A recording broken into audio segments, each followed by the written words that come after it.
Our next speaker has been a great part of this group putting this event together today.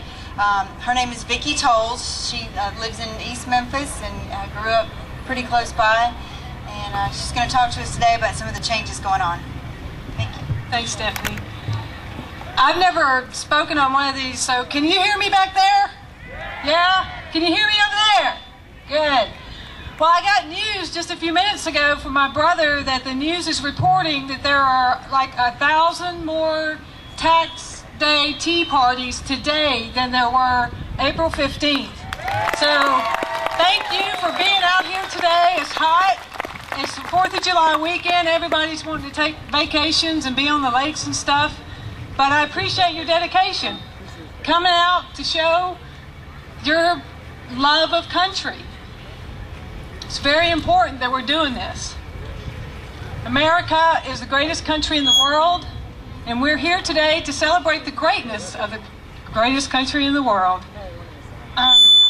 Sorry, I told you I've never done this before.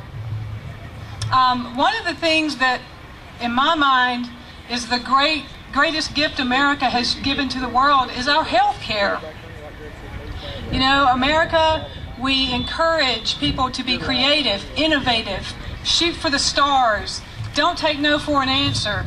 And by doing things like that, we encourage scientists, look for better ways, look for ways to improve the health and quality of life for people all around the world. And so when we get that information, we share it with the rest of the world, because that's the kind of people we are.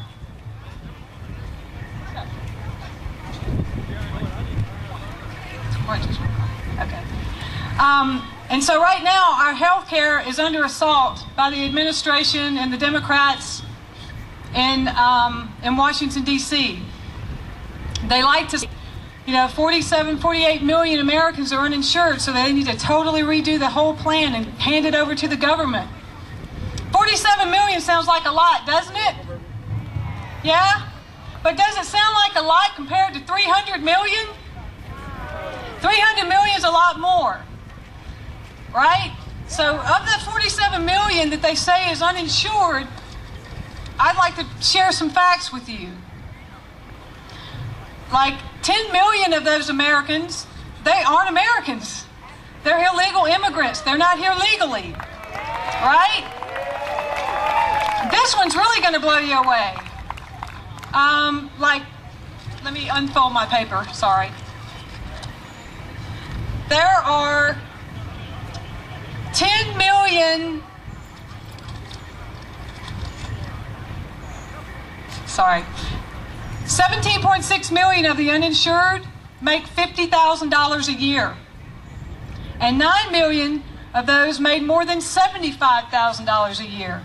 So they are doing what you can do in America and make a choice. If they choose not to have health insurance, the government certainly doesn't need to come in and force them to take it on our dime, taking away our freedoms. And also the young workers, the younger ones from the 18 to 34, a lot of us have been in that age range years ago. We thought we were invincible. We didn't need health insurance. We worked, we made the money, but we didn't need it. So you got to top that into that 47 million. So if you think about it, and another thing, the ones who are genuinely having a hard time, who do need help, there is so much out there that's already provided. And a lot of people choose not even to use that. About 14 million of those uninsured, they choose not to use Medicaid or the CHIP program. They're not even using it. So, the point is that usually when you take a test or a score or do anything, if you have an 85% out of 100, you think you're doing pretty good. You don't think you need to totally retake the test. But when we add these other numbers in, that 47 million isn't quite as much as 15% of the total population of our country. So you're looking at maybe, I'm going to say 5% of the population. So we're looking at 95% of our country is covered.